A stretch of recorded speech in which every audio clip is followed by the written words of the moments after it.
Que vocês acham de sonhar com o Nicolas Cage? É mais ou menos por aí a história de hoje. Olá, sejam muito bem-vindos ao Não Alimente Zumbis. Eu sou o Ale e vim falar sobre o filme que estreia nesta semana, O Homem dos Sonhos. O Nicolas Cage é Paul Matthews, um professor de ciências de 50 anos que não poderia ser mais comum.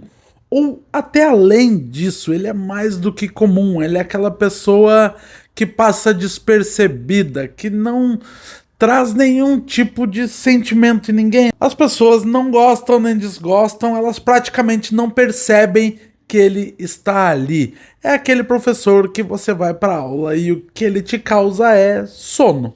Até um dia que as pessoas começam a sonhar com ele e ele percebe que não são só pessoas próximas.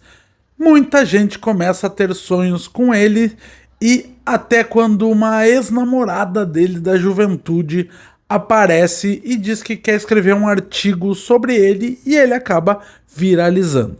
Sabe aquele tipo de filme que usa o absurdo para descrever uma situação que é comum, para que a gente perceba que aquela coisa que virou comum na nossa vida é muito absurda? Pois então, é isso que o diretor e roteirista norueguês Christopher Borgli traz para O Homem dos Sonhos. Em uma espécie de sátira que usa elementos de comédia, mas pouco te dá espaço para rir, já que o que eu mais senti no filme foi um desconforto. Inclusive, esse desconforto vem muito por causa da excelente atuação de Nicolas Cage, que no filme faz um homem de 50 anos, careca, gordo, que pouca coisa parece que busca na vida, além de alguns arrependimentos ou coisas do passado. Ele tá brigando com uma ex-colega que parece ter usado uma ideia dele para desenvolver uma pesquisa. Ele é frustrado por não ter ele feito essa pesquisa e sim outra pessoa, até que ele começa a ser famoso e toda a situação que ele acaba se metendo é extremamente constrangedora.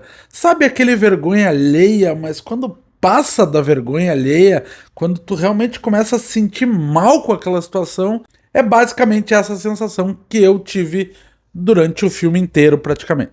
E assim, já pra te não pensar que eu tô falando mal do filme, é uma situação proposital, tanto a direção quanto a atuação do Nicolas Cage, ela é pra te passar esse sentimento pra que a mensagem que ele vai trazer faça sentido. E essa mensagem é basicamente uma crítica às redes sociais, não só no que elas criam, como também na forma que a gente utiliza, os monstros que a gente acaba criando nas redes sociais. O filme basicamente tem dois momentos, que é aquela primeira coisa da fama instantânea, quando alguma situação, alguma pessoa viraliza e essa pessoa acaba virando uma grande celebridade.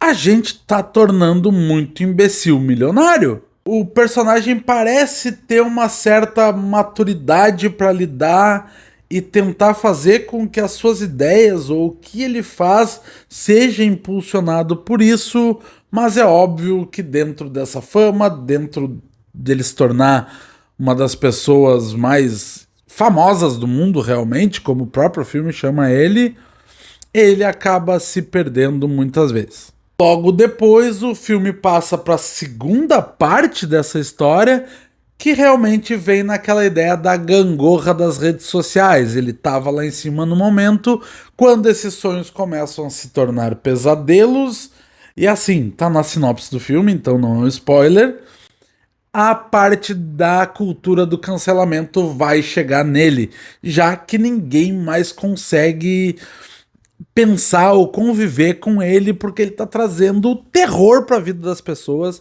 As pessoas estão tendo uns sonhos bem pesados e o filme faz a dramatização desses sonhos.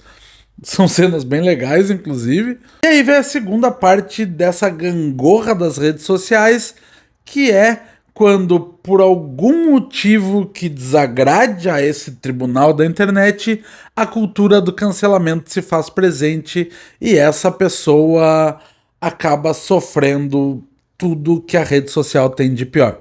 Inclusive, uma coisa legal de falar é que quando as pessoas estavam sonhando com ele não fazia nada de incrível no sonho, ele simplesmente aparecia quase como uma figura neutra nos sonhos. A pessoa estava tendo um sonho, sei lá, envolvendo um acidente de carro, e ele simplesmente passava ali e ficava olhando, ele não fazia nada.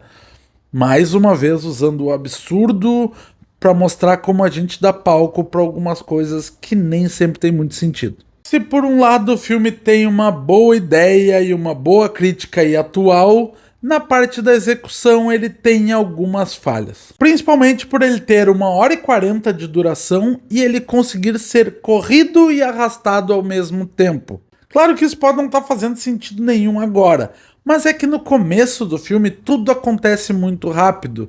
Ele percebe muito rápido que as pessoas estão sonhando com ele, logo ele já tá famoso, a gente não consegue sentir muitos personagens além do protagonista, principalmente a relação dele com a família, com as pessoas próximas, até mesmo com as pessoas que estão sonhando com ele. O filme não se dá esse tempo para explorar esse sentimento, essa estranheza que leva ele até essa fama instantânea. Eu entendo que talvez a ideia do roteiro e da direção seja exatamente mostrar o quanto essas coisas acontecem rápido, acontecem de um dia para o outro.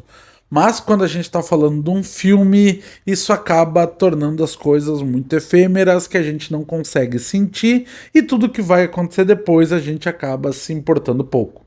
Só que quando vai chegando pro final, e aí para mim a parte mais problemática, ele se torna, não vou nem dizer que é arrastado, mas ele se torna longo demais. O filme perde pelo menos umas 2 vezes de terminar. Não é nem que o Christopher Borgli não soubesse como terminar a história dele. A primeira vez que eu senti durante o filme que o filme iria acabar ali, era um bom final e condizente com a história que ele vinha aplicando até então. Ele tenta sair do plot da gangorra das mídias sociais, da fama instantânea e do cancelamento também instantâneo, tenta partir para uma parte mais de exploração das mídias, de como tudo alguém acaba achando um jeito de ganhar um dinheiro com isso, e de como essas pessoas usam a influência de outros para transmitir uma ideia, de novo ainda naquela pegada de pegar o exagero e tentar mostrar coisas que já acontecem. Mas a verdade é que o tom do filme muda demais e nesse momento eu já tinha perdido completamente o interesse pelo que estava acontecendo. Sabe aquela pergunta que a gente se faz muitas vezes, o que acontece depois do final dos filmes? É mais ou menos isso que o diretor tenta fazer.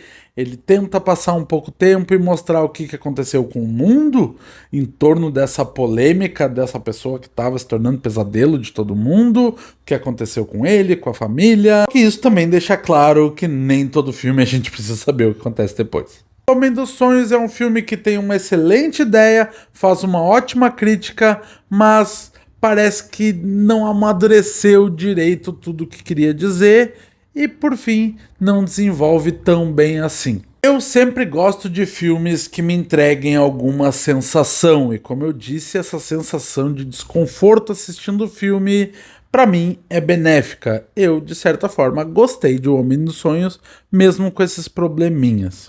Como sempre, aquela dica se vale a pena ir no cinema. Eu diria que se você é muito fã do Nicolas Cage, óbvio que vale a pena ver na tela grande.